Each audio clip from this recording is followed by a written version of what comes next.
ইমান কৰিছোঁ। মাজে মাজেতো মোক বেয়াও পাই যায় দিলুৱা তিলুৱাৰৰ এগেইনষ্টত যুঁজি থকাৰ কাৰণে, কিন্তু আমিতো ক'তো হাৰ মানা নাই। য'তে ক'ৰবাত দিলুৱাৰ পাইছোঁ, ক'ৰবাত কিবা পাইছোঁ, যোনে বেয়া কাম কৰিছে সমালোচনাৰ মাজতো আমি আমাৰ কাম কৰি গৈ আছোঁ।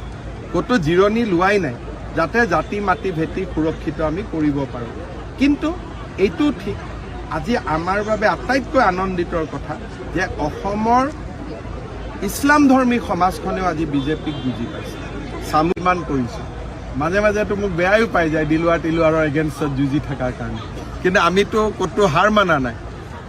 য'তে ক'ৰবাত দিলুৱাৰ পাইছোঁ, ক'ৰবাত কিবা পাইছোঁ, যোনে বেয়া কাম কৰিছে সমালোচনাৰ মাজতো আমি আমাৰ কাম কৰি গৈ আছোঁ।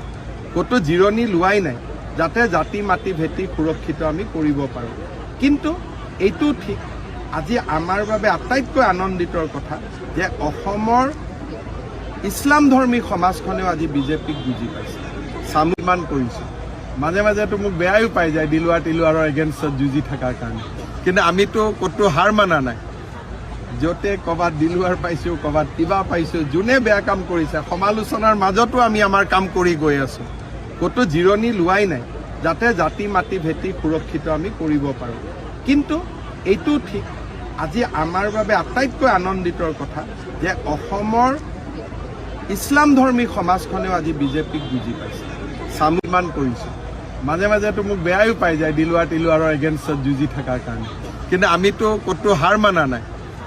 য'তে ক'ৰবাত দিলুৱাৰ পাইছোঁ, ক'ৰবাত কিবা পাইছোঁ, যোনে বেয়া কাম কৰিছে সমালোচনাৰ মাজতো আমি আমাৰ কাম কৰি গৈ আছোঁ। ক'তো জিৰণি লোৱাই নাই যাতে জাতি মাটি ভেটি সুৰক্ষিত আমি কৰিব পাৰোঁ। কিন্তু এইটো ঠিক আজি আমাৰ বাবে আটাইতকৈ আনন্দিতৰ কথা যে অসমৰ ইছলাম ধৰ্মী সমাজখনেও আজি বিজেপিক বুজি পাইছে।